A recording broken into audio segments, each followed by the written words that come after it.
এইমাত্র পাওয়া খবর, ক্ষমতায় আসছেন জামাত ইসলাম। হঠাৎ ডক্টর ইউনূস এই কথা বলার মূল রহস্য ফাঁস। জানতে পুরো ভিডিওটি দেখুন। আসসালামু আলাইকুম দর্শক শ্রোতা, আজকের ভিডিওটি দেখলে আপনারা সত্যি অবাক হয়ে যাবেন। সবগুলো বিষয় আজকে আপনাদেরকে প্রমাণ সহকারে দেখাবো, তাই এই ভিডিওটি আপনাদের জন্য অত্যন্ত গুরুত্বপূর্ণ। তো কথা আর বাড়াবো না, ভিডিওতে চলে যাব। তার আগে আপনাদের কাছে আমার ছোট্ট একটি রিকোয়েস্ট, আপনি যদি আমার চ্যানেলে নতুন দর্শক হয়ে থাকেন তাহলে অবশ্যই চ্যানেলটি সাবস্ক্রাইব করে পাশে থাকা বেল আইকনটি বাজিয়ে দিতে ভুলবেন না। আর যারা অলরেডি আমার চ্যানেলটি সাবস্ক্রাইব করেছেন তাদেরকে জানাই অসংখ্য ধন্যবাদ। তো দর্শক শ্রোতা, চলুন ভিডিওটি শুরু করা যাক। আজকে আপনাদেরকে পর্যায়ক্রমে দুটি ভিডিও ফুটেজ দেখাবো। চলুন শুরুতে একটি ভিডিও ফুটেজ দেখে আসি। আপনাদের উপরে মানুষ থুতু নিক্ষেপ করবে যে কি ধরনের মানুষ আপনারা, যে সুযোগ এসেছে সুযোগ কাজে লাগান নাই। অতএব আলেমদেরকে কিন্তু সতর্ক হতে হবে, ইসলামপন্থী রাজনৈতিক দলগুলো সতর্ক হতেই হবে। শত ষড়যন্ত্র চলবে, এমপি মন্ত্রিত্ব এটা বড় কিছু নয়। ইজ্জত সম্মান মানুষের কাছে আপনার আস্থা বিশ্বাস অনেক সম্মানের বিষয়। আস্থা বিশ্বাস নষ্ট করে কারো প্ররোচনায় পড়ে ধ্বংসের পথে গেলে কোনো লাভ নেই। জয়যুক্ত হতে হবে এটা কোনো কথা নয়, রাষ্ট্র ক্ষমতায় বসতে হবে এমন কোনো কথা নয়। ঐক্য হয়ে আমার প্রয়োজনে রাষ্ট্র ক্ষমতায় যাব, ঐক্য হয়ে প্রয়োজনে বিরোধী দলে থাকবো, ঐক্য হয়ে প্রয়োজনে যা অবস্থান হয় সেখানেই থাকবো, কিন্তু ঐক্য আমাকে হতেই হবে যাতে সাধারণ মানুষের কাছে জবাব দিতে পারেন যে আপনি ঐক্যবদ্ধ ছিলেন, আপনার কোনো দোষ নেই। গত 16 বছর দেখেছেন আমাদের মধ্যে ইউনিটি না থাকার কারণে বাংলাদেশের আলেমদেরকে ফাঁসির কাস্টে ঝুলতে হয়েছে, বাংলাদেশের আলেমদেরকে জেলের মধ্যে থাকতে হয়েছে, বাংলাদেশের বহু কওমি আলেমদেরকে বিনা জামিনে জেলের মধ্যে পস্তাতে হয়েছে, জঙ্গি ট্যাগ লাগিয়ে দেওয়া হয়েছে। কত সহস্র অভিযোগ, মানুষকে ক্রস ফায়ার, গুম খুন, আয়নাঘর, এটা কল্পনাও করা যায় না। এটার অন্যতম দোষী ছিলেন আপনারা আমরাই। কেন ইউনাইটেড ছিলেন না? আপনি ঐক্যবদ্ধ হয়ে আপনি পরাজিত হলেও ওই পরাজিত শক্তিকে পৃথিবীর সকল পরাশক্তি ভয় পায়। সে কারণে ঐক্যের পথে বাধা কারা সেটা আপনাকে এখন চিহ্নিত করে সামনের পথ এগিয়ে নিয়ে যেতে হবে। এ বাংলাদেশকে বিনির্মাণ করতে হলে আওয়ামী ষড়যন্ত্র এখনো চলমান, সেই ষড়যন্ত্র আপনাকে বুঝতে হবে, জানতে হবে। মনে রাখবেন, এই দেশে ঐক্য মানে এই নয় যে জামাত ছাড়া ঐক্য, এটারে ঐক্য কেউ বলে না, বিশ্বাসও করবে না। চরমনাই ছাড়া ঐক্য, এটাকে কেউ বিশ্বাসও করবে না। না হয় জনগণ বলবে পারেন নাই, আমরা কি করব? আমরা চেয়েছি আপনাদেরকে ভালো কিছু উপহার দিতে, আমরা চেয়েছি আপনাদেরকে ক্ষমতায় নিতে, আমরা চেয়েছি আপনাদেরকে একবার দেখতে, কিন্তু ঐক্য না হলে এই কথা আর তারা কিন্তু কোনো অবস্থায় আপনাদেরকে মাফ করবে না। আসুন প্রিয় আলেম ওলামা, ইসলামপন্থী রাজনৈতিক দলগুলোর শীর্ষ নেতৃবৃন্দ, বাংলার মানুষের আকুতি বোঝার চেষ্টা করুন, জনগণের আবেগ অনুভূতি অনুযায়ী আপনারা আগামীর পথ চলুন, সেই প্রত্যাশা ব্যক্ত করছি। আল্লাহ হাফেজ। ইসলামিক রাজনৈতিক দলগুলোর মধ্যে ঐক্য প্রক্রিয়ার একটি দ্বার উন্মোচিত হয়েছে 5ই আগস্টের পরে। আমরা দেখেছি বাংলাদেশের বিভিন্ন ইসলামপন্থী রাজনৈতিক দলগুলো 5ই আগস্টের পরে এক টেবিলে বসছে, এক টেবিলে খাচ্ছে, একই জায়গায় সভা সমাবেশ করছে, একে অপরের অনুষ্ঠানগুলোতে যাওয়া আসা বৃদ্ধি পেয়েছে। সবচাইতে বেশি আকর্ষণীয় ছিল এটাই যে বাংলাদেশের দুই মেরুতে অবস্থানরত দুটি রাজনৈতিক দল, বাংলাদেশ জামাত ইসলামী এবং চরমনাইয়ের পীর সাহেব হুজুরের নেতৃত্বাধীন ইসলামী আন্দোলন বাংলাদেশের নেতাকর্মীদের মধ্যে ঐক্যের প্রবণতা স্পষ্ট হয়েছে। যেটা বিগত দিনে কল্পনা করা যায়নি সেটা এখন প্রকাশ্য রূপ লাভ করেছে এবং ইতিমধ্যেই তারা তার দৃষ্টান্ত স্থাপন করেছে। কোনো কাদা ছড়াছড়ি নেই, বক্তব্যের মধ্যে সৌন্দর্যতা, ঐক্যের আহ্বান, ভালোবাসা ছড়িয়ে দিচ্ছে এক একটি দল আর একটি দলের প্রতি। বাংলাদেশে ইসলামপন্থী এই রাজনৈতিক দলগুলোর মধ্যে নতুন করে যে চেতনা বোধ তৈরি হয়েছে ঐক্যের ব্যাপারে, সেটা এদেশের জনগণের একটি আশা আকাঙ্ক্ষার প্রতিফলন। এই দেশের জনগণ যেটা কামনা করে এই দেশের ইসলামপন্থী রাজনৈতিক দলগুলো সেটা এখন পর্যন্ত চিন্তায়ও আনতে পারে নাই। যেমন এদেশের জনগণ কামনা করে বাংলাদেশের যতগুলো ইসলামপন্থী রাজনৈতিক দল আছে সবাই ঐক্যবদ্ধ হোক, সবাই একত্রে গিয়ে তাদের কাছে আহ্বান তুলুক, বাংলাদেশকে বিনির্মাণের জন্য তারা তাদের কমিটমেন্টকে উপস্থাপন করুক এবং সেটার মাধ্যমে জনগণ তাদের সমর্থন তাদের প্রতি ব্যক্ত করতে মরিয়া হয়ে বসে আছে। কিন্তু আমরা কি আদতে বাংলাদেশের সকল রাজনৈতিক দলগুলোর পাশাপাশি বিশেষ করে ইসলামিক রাজনৈতিক দলগুলো ঐক্যবদ্ধ হওয়ার পথে এগিয়ে যাচ্ছি, নাকি জনগণ যেটা চায় সেই জনগণের বিরুদ্ধাচরণই আমরা করার জন্য স্টিল বসে আছি? আপনারা জানেন বাংলাদেশে অনেকগুলো ইসলামপন্থী রাজনৈতিক দল আছে, তার মধ্যে উল্লেখযোগ্য হচ্ছে বাংলাদেশ জামাতে ইসলামী, ইসলামী আন্দোলন বাংলাদেশ, বাংলাদেশ খেলাফত মজলিস, তারপরে খেলাফত মজলিস, বাংলাদেশ খেলাফত আন্দোলন, জমিয়াতে ওলামায়ে ইসলাম বাংলাদেশ, নিজামী ইসলাম পার্টি, ইসলামিক ফ্রন্ট, এভাবে ইসলামিক ফ্রন্ট বাংলাদেশ, বহু নামে ইসলামিক রাজনৈতিক দল রয়েছে। কিন্তু জনগণ মনে করে বেশ কয়েকটি ইসলামিক রাজনৈতিক দল, বিশেষ করে বাংলাদেশ জামাতে ইসলামী, ইসলামী আন্দোলন বাংলাদেশ, তারপরে বাংলাদেশ খেলাফত মজলিস, আল্লামা মামুনুল হক সাহেবের দল যদি এটা হয়ে থাকে সেই দল, এরপরে আপনারা জানেন যে বাংলাদেশের নিজামী ইসলাম পার্টি একটা অন্যতম সিনিয়র রাজনৈতিক দল। এই রাজনৈতিক দলগুলোর যদি কম বেশি ঐক্য হয়ে যায় তাহলেই বাংলাদেশের জনগণ মনে করে যে আপনি সঠিক ঐক্যের জায়গায় পৌঁছে গিয়েছেন। কিন্তু আমরা আদতে কি এই ইসলামিক রাজনৈতিক দলগুলো দেশের প্রয়োজনে, দেশের প্রয়োজনে, জাতির প্রয়োজনে, ধর্মের প্রয়োজনে তারা কি সত্যিকারই এই ঐক্য প্রক্রিয়ায় সংযুক্ত হতে পারবে, নাকি বিশেষ কিছু স্বার্থ সিদ্ধির কারণে কেউ কেউ এই ঐক্য থেকে ছিটকে পড়বে? জনগণ কিন্তু এই প্রশ্ন তোলা শুরু করেছে। আপনারা জানেন ঐক্য বলতে যেটা বোঝায় বাংলাদেশে সেটা হচ্ছে যাদেরকে জনগণ ইসলামিক পার্টি মনে করে তাদের মধ্যে তাদের ওঠা বসা কি ঐক্য মনে হয়। এখন আপনি আওয়ামী লীগের আমলেও বহু ধর্মভিত্তিক অর্গানাইজেশন ছিল যারা খুব শান্তিতে ছিল, আরামে ছিল, তাদের ব্যবসা বাণিজ্য কার্যক্রম চলেছে, ওয়াজ মাহফিল চলেছে, সমস্যা নেই, এবং প্রকাশ্যে তারা শেখ হাসিনার নামে বই লিখেছে, কেউ কেউ তাকে জান্নাতের বিশেষ উপহার দিয়েছে, কেউ কেউ তাকে সরাসরি মঞ্চে তার পক্ষে বক্তব্য দিয়েছে। এমনকি বাংলাদেশের যখন আলেম ওলামা মার খেয়েছে, বিশেষ করে হেফাজতে ইসলামের 5ই মেয়ের শাপলা চত্বরের হত্যার পরেও যারা আলেমদের পক্ষে দাঁড়ায়নি, এখন সেই মানুষরা যদি সাইনবোর্ড নিয়ে বলে আমরাও বৃহত্তর একটি গোষ্ঠী এবং আলেম, তার মানে হচ্ছে তারা আওয়ামী লীগ থেকে বের হয়ে আসা কিছু মানুষ যারা আওয়ামী লীগের পারপাস সাফ করতে যেহেতু পারছে না, তারা এখন ভিন্ন কোনো একটি আদর্শের পারপাস সাফ করে সময় ক্ষেপণ করছে, আর কিছুই নয়। কিন্তু আদতে যাদেরকে বাংলাদেশের মানুষ বিশেষ করে রাজনৈতিক দলগুলো হিসাবে মনে করে তাদের মধ্যে অন্যতম হচ্ছে বাংলাদেশ জামাতে ইসলামী, ইসলামী আন্দোলন বাংলাদেশ, খেলাফত মজলিস, এই যে হেফাজতে ইসলাম সহ, যদিও হেফাজতে ইসলাম রাজনৈতিক দল নয়, কিন্তু হেফাজতে ইসলামের মধ্যেই যারা লুকায়িত বা কাজ করছেন তারা কিন্তু প্রত্যেকেই কোনো না কোনো রাজনৈতিক দলের সাথে সম্পৃক্ত। এই মানুষগুলোর ঐক্য প্রক্রিয়াটাই জনগণ দেখতে চায়। এখন হাজার হাজার আলেম আছে, হাজার হাজার ইমাম আছে, কারি আছে, মুয়াজ্জিন আছে, প্রত্যেকের তো আলাদা আলাদা কোনো দল নেই বা করবেও না। কিন্তু এই মানুষগুলো ঐক্যবদ্ধ হলে এদেশের পীর, মাশায়েখ, আলেম, ওলামা, অন্য জায়গায় যারা অবস্থান করছে, যারা দল করে না কিন্তু দল মতের ঊর্ধ্বে উঠে খেদমত করতে চায়, তারা কিন্তু একটা শক্তি পেয়ে যায়। বাংলাদেশে সিংহভাগ মানুষ বিশ্বাস করে যে আলেমদের ঐক্য হওয়া দরকার। আপনারা দেখবেন আপনাদের এই ঐক্যের পথে বাধা কারা?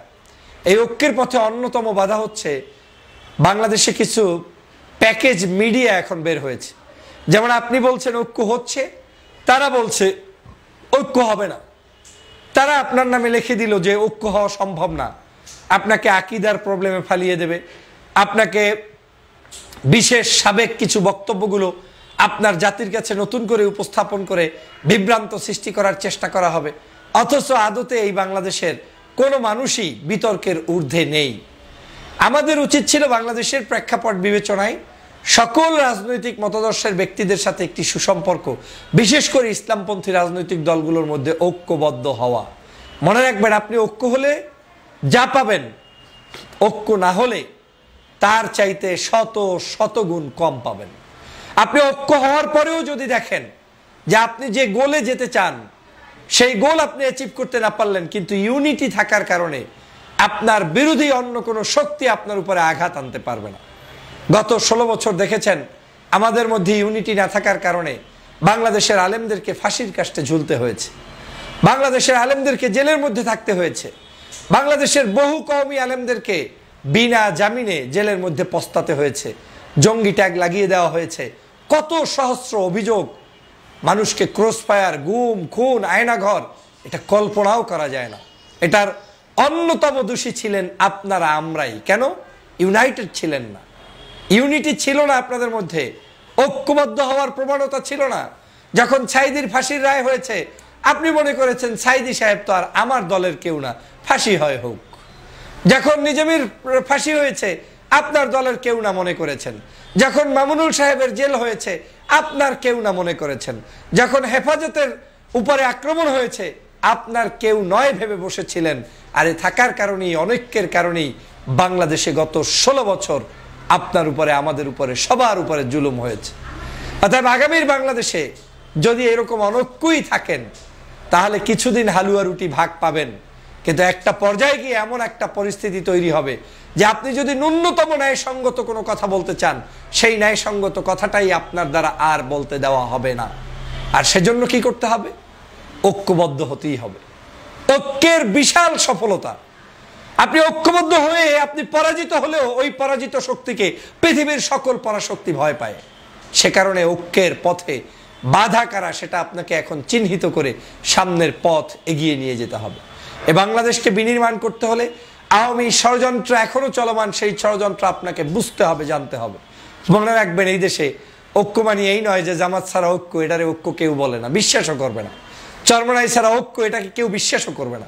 কারণ বাংলাদেশের ঐক্য যার সাথে করবেন, সেই ঐক্যের সর্বোচ্চ রাজনৈতিক দলই তো হচ্ছে এই দলগুলো, ইসলামপন্থীদের ক্ষেত্রে। অতএব এই ধর্মভিত্তিক দল জামাত এবং চরমনাই সহ এর সাথে অন্য রাজনৈতিক দলগুলো যদি ঐক্য হতে পারে, সেটার নামই ঐক্য। তবে এই দলগুলোকে বাদ দিয়ে, বিশেষ করে জামাত চরমনাইকে বাদ দিয়ে যদি কেউ সিটকে পড়তে চায়, ভিন্ন কিছু চিন্তা করে, সেটা এদেশের জনগণ কোনোভাবে নেয় না এবং সেটাকে ঐক্য মনে করে না, করবেও না। কারণ তাদেরকে মনে করবে হালুয়া রুটির ভাগিদার, তাদেরকে মনে করবে ওই আওয়ামী লীগের মতো কিছু ভাড়া করা আলেম, তাদেরকে মনে করবে নতুন করে কিছু সুযোগ পাওয়ার জন্যই গিয়েছেন। আর যদি আপনার ঐক্য প্রক্রিয়াটা এই গোষ্ঠীর সাথে থাকে, সর্ববৃহৎ দল জামাত ইসলাম মানে ইসলামী রাজনৈতিক দলগুলোর ক্ষেত্রে চরমনাইর পীর সাহেবের ইসলামী আন্দোলন বাংলাদেশ, তাদের সাথে আপনার ঐক্য প্রক্রিয়া সংহত থাকে, তাহলেই জনগণ এটাকে সঠিক ঐক্য বলে ধারণা পোষণ করেন। আপনারা জানেন ইতিমধ্যে এই ঐক্য প্রক্রিয়ায় জামাতের আমির ডাক্তার শফিকুর রহমান সাহেব প্রশস্ত হৃদয় নিয়ে, মন নিয়ে তিনি এগিয়ে এসেছেন। চরমনাইর পীর সাহেব এগিয়ে এসেছেন। চরমনাইর পীর সাহেব তো প্রত্যেকটি সভা সমাবেশে বলছেন, একটা বাসকে ভোট দিতে চাই। এটা বিশাল উদারতা। এখনো বলে বেড়াচ্ছেন প্রতিটা মুহূর্ত যে আমাদেরকে ঐক্য থাকতেই হবে। আমরা অনেক ক্ষেত্রেই দেখেছি যে 5ই আগস্ট হওয়ার আগে অনেকেই বলেছেন আওয়ামী লীগ থেকে আর কেউ কোনোদিন অন্য কিছু চিন্তা করা যাবে না, শেখ হাসিনা যতদিন আছে অতদিনে আর সরকার পতন হবে না। 5 তারিখে কিন্তু শক্ত হয়ে দাঁড়িয়েছেন, পতন ঠিকই হয়ে গিয়েছে। অনেকেই ভাবছেন আওয়ামী লীগের নিষিদ্ধ করা যাবে না, কিন্তু শাহবাগের সেই ছাত্র জনতার আন্দোলনে আলেমরা অংশ নিয়েছে, আওয়ামী লীগ নিষিদ্ধ হয়েছে। অনেকেই ভাবছেন আলেমদের ঐক্য হবে না, কিন্তু একটু শক্ত করে দাঁড়ালে আপনি ঐক্যবদ্ধ হয়ে যেতে পারবেন। এবং অনেকে ভাবছেন আলেমরা কি, ইসলামপন্থী দলগুলো কি বাংলাদেশের কোনোদিন কোনো জায়গায় গিয়ে ভালো কিছু করতে পারবে? একটু শক্ত হয়ে দাঁড়ালে আপনারাই পারবেন। এদেশে ইসলামী ব্যাংক ভালোভাবে চলতে পারে, এদেশে বিশ্ববিদ্যালয় আছে বহুত, প্রাইভেট বিশ্ববিদ্যালয় যেগুলো ভালোভাবে চলতে পারে, কোচিং সেন্টার আছে ভালোভাবে চলতে পারে, রাষ্ট্রের বিভিন্ন অফিস আদালত আছে ভালোভাবে চলতে পারে, কারণ ভালো মানুষগুলো সেখানে নেতৃত্ব দিচ্ছে। আপনি যদি ভালো জায়গায় বসতে পারেন, আপনিও বাংলাদেশকে ভালোভাবেই নেতৃত্ব দিতে পারবেন। অতএব ঐক্যবদ্ধ হওয়া ছাড়া বিকল্প কোনো পথ নেই। সাবধান হতে হবে কিছু মানুষকে, যারা ঐক্য প্রক্রিয়ায় থাকতে চান না, এনিয়ে বিনিয়ে ভিন্ন দিকে ধাবিত হতে চান। আপনারা এই ধাবিত হওয়ার মধ্য দিয়ে জাতিকে যেমন ক্ষতিগ্রস্ত করবেন, নিজেকে ক্ষতিগ্রস্ত করবেন এবং জাতির কাছে আপনারা অপমানিত, অপদস্থ হবেন, কোনো সন্দেহ নাই। বাংলাদেশের বর্তমান এই 5ই আগস্টের পরের চেতনা বলে একটা কথা, ঐক্য, এবং সেই ঐক্যটা হতে হবে আপনাদের ঐক্য। আপনাদের সাথে যদি ভাগ্যচক্রে আরো কিছু মানুষ দেশের প্রয়োজনে, জাতির প্রয়োজনে ঐক্যবদ্ধ হয়, সেটা অনেক ভালো। কিন্তু আপনাদেরকে ঐক্যবদ্ধ হওয়ার বিকল্প, রাস্তায় হাঁটলে আপনাদেরকে কেউ আর পাত্তা দিবে না, আপনাদেরকে কেউ গ্রহণ করবে না। আপনাদের উপরে মানুষ থুতু নিক্ষেপ করবে যে কি ধরনের মানুষ আপনারা, যে সুযোগ এসেছে সুযোগ কাজে লাগান নাই। অতএব আলেমদেরকে কিন্তু সতর্ক হতে হবে, ইসলামপন্থী রাজনৈতিক দলগুলো সতর্ক হতেই হবে। শত ষড়যন্ত্র চলবে, এমপি মন্ত্রিত্ব এটা বড় কিছু নয়। ইজ্জত, সম্মান, মানুষের কাছে আপনার আস্থা বিশ্বাস অনেক সম্মানের বিষয়। আস্থা বিশ্বাস নষ্ট করে কারো প্ররোচনায় পড়ে ধ্বংসের পথে গেলে কোনো লাভ নেই। একটা সময় ছিল আওয়ামী লীগ বাংলাদেশে, তখন ডান আর বাম, আর এখন আপনার লড়াই হচ্ছে আধা ডান আর পূর্ণাঙ্গ ডান, এবং নিজেদের মধ্যেই যারা একটা সময় ঐক্যবদ্ধ ছিল। কারণটা কি? আওয়ামী লীগের তো প্রশ্ন এখন আর বাংলাদেশে নেই। অতএব এখন আপনাদের শক্তি অর্জন করার সুযোগ এসেছে, সময় এসেছে। এটাকে হেলায় খেলায় ফেলে দিয়ে যেই সকল আলেম বা ইসলামপন্থী রাজনৈতিক দল ভিন্ন মত পোষণ করে ভিন্ন আঙ্গিকে কার্যক্রম করবে, আমার বিশ্বাস তারা জাতির কাছে প্রশ্নবিদ্ধ হবে, এবং তাদের এই প্রশ্নবিদ্ধ হওয়ার মধ্য দিয়েই বাংলাদেশের বড় ধরনের ক্ষতি হয়ে যাবে। আসুন, যে কোনো প্রশ্নে আপনারা এক থাকুন। জয়যুক্ত হতে হবে এটা কোনো কথা নয়, রাষ্ট্র ক্ষমতায় বসতে হবে এমন কোনো কথা নয়। ঐক্য হয়ে আমার প্রয়োজনে রাষ্ট্র ক্ষমতায় যাব, ঐক্য হয়ে প্রয়োজনে বিরোধী দলে থাকব, ঐক্য হয়ে প্রয়োজনে যা অবস্থান হয় সেখানেই থাকব, কিন্তু ঐক্য আমাকে হতেই হবে, যাতে সাধারণ মানুষের কাছে জবাব দিতে পারেন যে আপনি ঐক্যবদ্ধ ছিলেন, আপনার কোনো দোষ নেই। না হয় জনগণ বলবে পারেন নাই, আমরা কি করব? আমরা চেয়েছি আপনাদেরকে ভালো কিছু উপহার দিতে, আমরা চেয়েছি আপনাদেরকে ক্ষমতায় নিতে, আমরা চেয়েছি আপনাদেরকে একবার দেখতে, কিন্তু ঐক্য না হলে এই কথা আর তারা কিন্তু কোনো অবস্থায় আপনাদেরকে মাফ করবে না। আসুন প্রিয় আলেম ওলামা, ইসলামপন্থী রাজনৈতিক দলগুলোর শীর্ষ নেতৃবৃন্দ, বাংলার মানুষের আকুতি বোঝার চেষ্টা করুন, জনগণের আবেগ অনুভূতি অনুযায়ী আপনারা আগামীর পথ চলুন, সেই প্রত্যাশা ব্যক্ত করছি। আল্লাহ হাফেজ। এ বিষয়ে নিয়ে যদি আপনাদের কোনো মতামত থাকে তাহলে অবশ্যই তা কমেন্ট করে জানাতে পারেন। এখন চলুন আমরা আরো একটি ভিডিও দেখে আসি। অবশেষে জামাত অনুধাবন করছে আলোচনার প্রয়োজন আছে। গত কয়েকদিনে এক নাগারে বলল পিয়ার চাই পিয়ার চাই, সেই পিয়ার চাইতে চাইতে এখন বলছে যে আলোচনা করতে হবে। তাহলে আলোচনা কেন করতে হবে? আলোচনা করতে হবে, এর একটা মজার বিষয় আছে। গত 2 দিন আগে আমি বলেছিলাম সামনে বিরোধী দল হচ্ছে আওয়ামী লীগ। কিভাবে হবে? আমি বলেছিলাম যে এই আওয়ামী লীগ জাতীয় পার্টির উপরে বা তাদের মধ্য দিয়ে নির্বাচনে আসবে, এবং এনসিপি বা জামাত যে বিরোধী দল হওয়ার স্বপ্ন দেখছে সেই স্বপ্ন আশায় ঘুরে বালি। তো এইটা তো বলেছিলাম যে এইভাবে তো একটা ব্যবস্থাপনা। তো এইখানে আরেকটা বিষয় বলেছিলাম যে জাতীয় পার্টিকে নির্বাচনে আসতে দেওয়া হবে না, ঠেকানো হবে। তো জাতীয় পার্টি যদি না থাকে তাহলে আওয়ামী লীগ অন্য আরেকটা দলকে বাছাই করবে। সেটা হতে পারে সিপিবি, হতে পারে গণ অধিকার পরিষদ, হতে পারে আম জনতার দল। বাট আওয়ামী লীগ এখানে রাজনীতিতে কোনো একটা দলকে তারা স্বীকৃতি দেবে যে এই দলটাই তাদের সিম্বলিক দল, এবং আপনারা এই দলের সঙ্গে থাকেন, এবং তাদের যে ভোট ব্যাংক, যে 20%, 18% ভোট ব্যাংক বা 21% ভোট ব্যাংক, সেই ভোট ব্যাংক সেখানে প্রয়োগ হবে এবং তারা বিরোধী দল হবে। তো এই তত্ত্বটা হওয়ার পরে আমার সাথে জামাতের বেশ কিছু নেতা যোগাযোগ করেছে এবং তারা এইটাকে টেনশন হিসেবে নিয়েছে। তো এখানে জামাতের অনেক অনুসারী থাকবে, শিবিরের ভাইরা থাকবে। বোঝার চেষ্টা করেন, গালিগালাজ করেন না, ঠিক আছে? গালিগালাজ করেন না। আমরা কারো কাছ থেকে বক্তব্য কোনোদিন নকল করি না। আমাদের বক্তব্য দেখে অন্যরা বক্তব্য দেয়, এবং আমরা রাজনীতির অনেক বড় কিছু না, আমরা রাজনীতির শিক্ষানবিশ। শিক্ষানবিশের জায়গা থেকে আমরা রাজনীতির বয়ানগুলো অনুধাবন করি, কাটাকাটি করি, সেখান থেকে একটা ডিসিশনে নিজের মতো করে বলি। কাউ একটা বলছে ওই অনুযায়ী হাউ করে বলতে হবে। বিশেষত আমরা আগে বলি, বড় বড় দলগুলো ক্ষেত্র বিশেষে তারপরে বলে, এর অনেক প্রমাণ আছে। তো এই বিষয়ে আলোচনা আসে যে জামাত কেন এই জায়গায় অনুধাবন করলো, এবং জামাত পিয়ার থেকে সরে আসবে। এটা আপনারা লিখেন, আজকে টিক চিহ্ন দেন, জামাত পিয়ার থেকে সরে আসবে। তারই ইঙ্গিত আজকে তাহির ভাই দিয়েছে যে আমরা বিএনপির সাথে ভালো সম্পর্ক আছে, আলাপ আলোচনা চলবে, আমরা মানে মিটিং করতে হবে, এবং আওয়ামী লীগের মাধ্যমে, আওয়ামী লীগ জাতীয় পার্টির মাধ্যমে পূর্ণবাসন ঠেকাইতে হবে, আমরা যা কিছু করি আলোচনা করে করব। এইটা একটা মজার লাগছে। এইটা প্রথম সাইন হলো পিয়ার থেকে সরে আসার। তো কান্নাকাটি করে লাভ নাই, কান্নাকাটি করে লাভ নাই, চিলাচিলি করে লাভ নাই। এটা অনেক গুরুত্বপূর্ণ একটা লাইভ। যত বড় নেতাই হোক বাংলাদেশে, যত বড় দলের, তার জন্য এটা গুরুত্বপূর্ণ লাইভ, ঠিক আছে? পিয়ার হলে কিভাবে আওয়ামী লীগ ফিরে আসতো? পিয়ার হলে অন্তত জামাতি ইসলাম বিরোধী দল হবে না।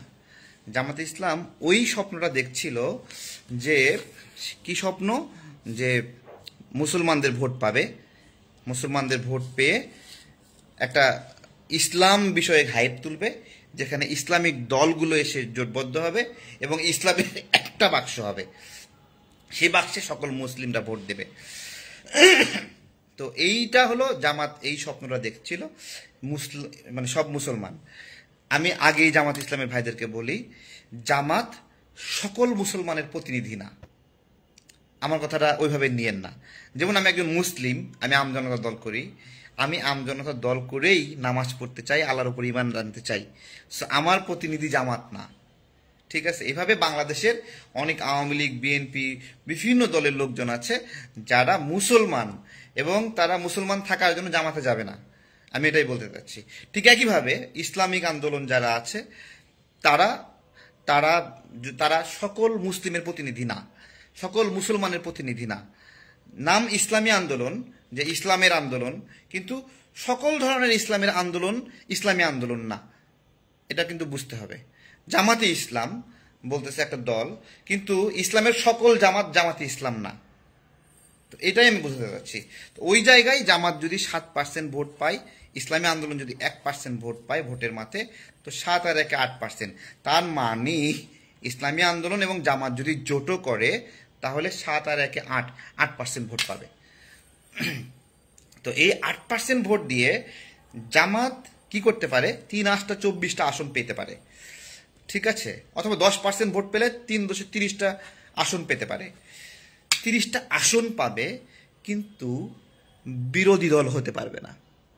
কারণ আওয়ামী লীগ কোনো একটা দলে ভর করে 20% ভোট দিয়ে 3 বেশি 60টা আসন পাবে, তাহলে প্রধান বিরোধী দল কে হচ্ছে?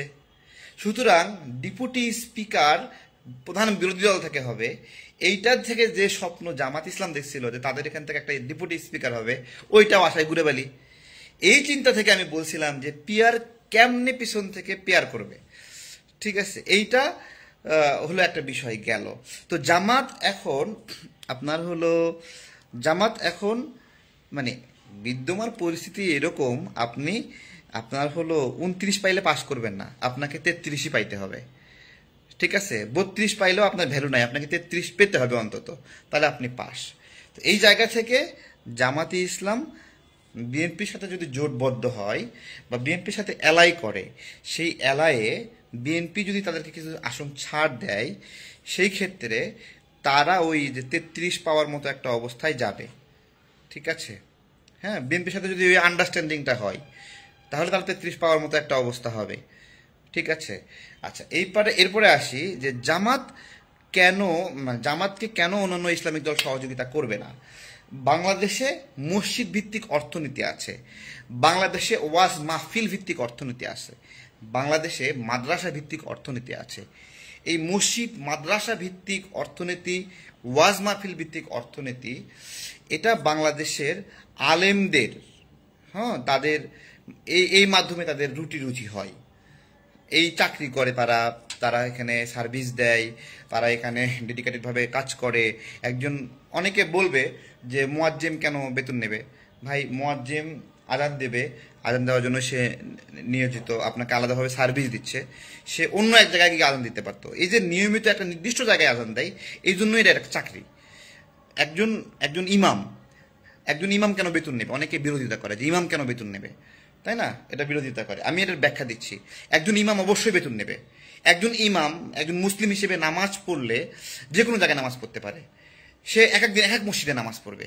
কিন্তু এই যে সে প্রতিদিন একই মসজিদে 5 ওয়াক্ত নামাজ পড়ছে, দায়িত্ব হিসেবে পড়ছে, রেসপন্সিবিলিটি হিসেবে একই মসজিদে করছে, সে যে কোনো জায়গায় নামাজ পড়তে পারতো। এইটা না করে যে একটা নির্দিষ্ট মসজিদে যে সে করে, সে মাঠে নামাজ পড়তে পারতো। এই জন্য এটা একটা চাকরি, এটা শুধুমাত্র নিজের নামাজ না, এটা চাকরিও। এই জন্য তার বেতন নেওয়া এখানে বৈধ, মানে আমার অবজারভেশন আমি বলতেছি, ঠিক আছে? তো এটা হলো আমার চিন্তা। তো ইসলামিক যে অর্থনীতি, এই অর্থনীতিতে হেফাজত একটা গুরুত্বপূর্ণ ভূমিকা পালন করে, খেলাফত মজলিস একটা গুরুত্বপূর্ণ ভূমিকা পালন করে, চরমনায় একটা গুরুত্বপূর্ণ ভূমিকা পালন করে। এইভাবে বিভিন্ন ইসলামিক গোষ্ঠী, তাদের অর্থনীতি আছে, তাদের ওয়াজ মাহফিলের ময়দান আছে, তাদের মসজিদ আছে, তাদের মাদ্রাসা আছে। এই ইসলামিক দলগুলো গোষ্ঠীগুলো অবশ্যই জামাতে ইসলামী বাংলাদেশে ইসলামের প্রধান হেফাজতকারী না, নাকি নাকি ইসলামের প্রধান হেফাজতকারী সে হবে যে কোনো দলের লোক না। ভালো করে বোঝেন, কিন্তু ওই জায়গা থেকে হেফাজতে ইসলাম একটা হেফাজতে ইসলামের মধ্যে বিভিন্ন দলের মতাদর্শের লোক আছে, এজন্য হেফাজতে ইসলাম বাংলাদেশে ইসলামের প্রধান হেফাজতকারী এই মুহূর্তে, সেটা জামাতে ইসলাম না। ঠিক আছে, জামাতে ইসলাম আমার প্রতিনিধি না, তাই আমার ইসলামের হেফাজতকারী জামাতে ইসলাম না। ঠিক আছে, তো এইখানে এই যে মসজিদ ভিত্তিক যে অর্থনীতি, মাদ্রাসা ভিত্তিক যে অর্থনীতি, এটা বিভিন্ন ইসলামিক সংগঠনগুলো ম্যানেজ করে, এটাকে মোবিলাইজ করে। তারা মনে করে জামাত ইম্পাওয়ার্ড হলে তাদের মসজিদের কর্তৃত্ব দখল করে নেওয়া হবে, তাদের হলো মাদ্রাসার কর্তৃত্ব দখল করে নেওয়া হবে, তাদের হুকুমতের জায়গা দখল করে নেওয়া হবে। এই জন্য এরা কোনোদিন জামাতকে ইম্পাওয়ার্ড হিসেবে দেখতে চায় না। এক নাম্বার গেল। তো এই কারণে এইটা হলো একটা সমস্যা, যে কারণে তারা জামাতকে কোনোভাবে পৃষ্ঠপোষকতা করবে না, শেষ পর্যন্ত জামাত থেকে তারা মুখ ফিরাই নেবে। এটাই আমি বলেছিলাম এবং তাই হচ্ছে এখন। মানে রাগারাগি করার কোনো সুযোগ নাই, যুক্তি দিয়ে কথা বলেন সবাই। কেউ কাউকে দালাল বলেন না, কেউ কাউকে গালি দেন না, আমার পক্ষে হয়েও গালি দেন না, আমার বিরুদ্ধেও গালি দেন না, যুক্তি দেন, তর্ক দেন, আমরা ডিবেট করি, আমরা আলোচনা করি, আসেন আমরা আলোচনা করি। তো জামাতের যে অনুধাবন, জামাতকে কেবলমাত্র বিএনপি হেল্প করার ক্ষমতা রাখে এই মুহূর্তে, এছাড়া জামাতকে কোনো ছোট দল কোনো ধরনের হেল্প করার কোনো ক্ষমতা রাখে না। কেবলমাত্র বিএনপি চাইলেই জামাত 20টা বলেন 30টা বলেন একটা নির্দিষ্ট সংখ্যক আসন নিয়ে সংসদে যেতে পারে। এছাড়া জামাতের সব জায়গায় কিছু কিছু লোক আছে, সেটা দিয়ে জামাত ওই যে 33 পাইবে না, 29 পাবে, 32 পাবে। এবং এখান থেকে বাঁচার জন্য তারা বলছিল পিআর, কিন্তু এই সিস্টেমে যদি তারা যায়, গিয়ে যদি 15টা আসনও পায়, এই 15 আসন নিয়ে জামাত প্রধান বিরোধী দল হবে প্রচলিত নিয়মে। কিন্তু পিআর পদ্ধতিতে তারা কিছু হয়তোবা কিছু আসন পাবে, কিন্তু তারা প্রধান বিরোধী দল হইতে পারবে না। এইটাই জামাতের অনুধাবন, এইটাই আজকে অনুধাবন করছে। আজকে এই জন্যই বলতেছে, আমাকে গালি দিয়ে লাভ নাই, এই জন্যই বলতেছে আলোচনার টেবিলে আমরা সমাধান করব, আমরা আওয়ামী লীগকে মোকাবেলা করব। আর এইটাই আমি বলতেছিলাম, আর এইটা বলার কারণে আমাকে আপনারা খারাপ বলছেন। আরো বুঝবেন, পিআর এর মাধ্যমে জনগণের প্রতিনিধি নির্বাচিত হয় না। এই সমাজে অনেক শিক্ষক আছে, অনেক আলেম আছে, অনেক ব্যবসায়ী আছে, অনেক দানবীর আছে, সমাজসেবক আছে, তারা এমপি হতে চায়, জনগণ এমপি বানাতে চায়। পিআর এর মাধ্যমে তাদের এমপি হওয়ার পথ বন্ধ হয়ে যাবে। তখন রাজনীতি শুধুমাত্র রাজনৈতিক দলগুলোর মালিকানায় থাকবে, শুধুমাত্র দলের আহ্বায়ক সদস্য সচিব সারা দেশের রাজনীতি নিয়ন্ত্রণ করবে, এবং রাজনৈতিক পরিচয় ছাড়া কোনো এলাকায় কেউ প্রতিনিধিত্ব করতে পারবে না। এটাই আমাদের রাজনীতির সবচেয়ে বড় ক্ষতি, এটাই নতুন কিছু সৃষ্টি হওয়ার পথে প্রধান বাধা, এটাই নতুন কিছু সৃষ্টি হয়। আমরা এই জন্যই বলছি যে এই জায়গাটা নষ্ট করেন না। জনগণের জবাবদিহিতার একটা বিষয় আছে, পিআর এর মাধ্যমে সেটা থাকে না, জনগণের কাছে যেতে হয় না। এবং পিআর এর মাধ্যমে সবচেয়ে বড় সমস্যা কি জানেন, যে একটা 300 জন আছে না, 300 জনের লিস্ট করছে, এই 300 জনের মধ্যে ধরেন 160টা আসন বিএনপি পাইছে, এইখানে কোনো ভালো মানুষের সিরিয়াল হবে না, টাকা কার অর্থ বেশি, কার দলের ডেডিকেশন বেশি, এবং কে ক্ষমতাশালী, সে জোর করে হলেও ওই 160 জনের সিলের নাম ঢুকাবে। অর্থাৎ জনগণ যেটাকে করত, যে জনগণ একটা মানুষকে এমপি হিসেবে বানাই দিছে, দল চেষ্টা করে তাকে বাদ দিতে পারবে না, এইটা আর হবে না। স্বতন্ত্র পদে ভালো ভালো মানুষ এসে রাজনীতিতে বিকশিত হয়, এইটা আর হবে না, এগুলো বন্ধ হয়ে যাবে। আমরা এইটাই বারবার বলতেছিলাম, এটাই বলতেছিলাম যে তথ্যগুলো দেওয়া হচ্ছে 1% ভোট কাজে লাগে, সবচেয়ে মিথ্যা কথা, মিথ্যা কথা, মিথ্যা কথা। একটা এলাকায় 10,000 একটা মানুষ ভোট পাবে, ওই এলাকায় আর একজন 1,90,000 ভোট পাবে, বাট 10,000 সে বিভিন্ন জায়গা থেকে 10,000 করে সারা দেশে 10 লাখ তার ভোট হয়ে গেছে। এইভাবে সে বলতেছে আমি পিআর এর মাধ্যমে 3টা আসন চাই। ওই যে একটা এলাকায় 10,000 ভোট পেয়েও সে এমপি হচ্ছে, যে এলাকার এমপি সে হবে, ওই এলাকাতে কেউ না কেউ 1,90,000 ভোট পাইছিল না? তাহলে ওই 1,90,000 ভোট পাওয়ার লোককে ল্যাং মাইরা সারা দেশের গড় ভোটে 1,90,000 ভোট নষ্ট হইল না? এগুলো এক একটা মিথ্যা কথা, যে অর্থের প্রভাব থাকবে না। পিআরে সবচেয়ে বেশি অর্থের প্রভাব হবে, টাকা দিয়ে সিরিয়াল আগে নিয়ে আসবে। যে তা বলবে যে তুমি দলে 10 কোটি টাকা দিছে, দলে 100 কোটি টাকা দিছে, তাকে দেবো না, কাকে দেবো? তুমি মিয়া গরিব মানুষ, তুমি 1 টাকাও দেওনি, ভালো ভালো কথা দিয়ে কি এমপির নমিনেশন পাওয়া যায় বলেন? কিন্তু একটা ভালো কথা দিয়ে ভালো মানুষ তার এলাকায় এমপি হতে পারে জনগণের ভোটে। এটা হলো পিয়ার, যাক অনুধাবনের জায়গায় আসতেছে, আলোচনা যে করতে চায় এইটাই একটা। আলোচনা না করে কি করবে? দুই দল দিকে এদের তো হইতে পারে না, ঠিক আছে। এখন পর্যন্ত লিগেসির দিকে তাকাইলে বাংলাদেশের একমাত্র এই মুহূর্তে অভিভাবক হলো বিএনপি। জনগণের সমর্থনের লিগেসি, ইতিহাস থেকে লিগেসি। তা সেই দল যদি পিয়ার না চায়, তাহলে অন্যরা যাদের লিগেসি ইস্টাবলিশই হয়নি, যে চরমোনায় একদিনও এমপি হইতে পারেনি, কোনো জায়গায় কাম হয় নাই, সে বলবে যে পিয়ার চাইলে হয়ে যাবে? এই ধরনের শক্তভাবে বলার জন্য তাকে অন্তত কমপক্ষে 100 আসন ইতিহাসে পাইতে হবে, যে আমি পিয়ার ছাড়া যাবো না নির্বাচনে। সে অন্তত 100 এমপি পূর্বে হতে হবে, যে আমরা ইতিপূর্বে 100 জন এমপি হয়েছিলাম, 100 জায়গায় আমরা নির্বাচিত হয়েছিলাম, একটা আসনে কখনো নির্বাচিত হয়নি। সে আসে বলতেছে পিয়ার না হলে যাবো না। তুমি না গেলে কি হবে ভাই, কি হবে? আশা করছি আপনারা এই ভিডিওটিও মনোযোগ সহকারে দেখেছেন এবং এখানে কি বলা হয়েছে তাও বুঝতে পেরেছেন। এই বিষয় নিয়ে যদি আপনাদের কোনো মতামত থাকে তাহলে অবশ্যই তা কমেন্ট করে জানাতে পারেন। ভিডিওটি এ পর্যন্তই, দেখা হচ্ছে পরবর্তী ভিডিওতে। সে পর্যন্ত সবাই ভালো থাকবেন, সুস্থ থাকবেন। আল্লাহ হাফেজ।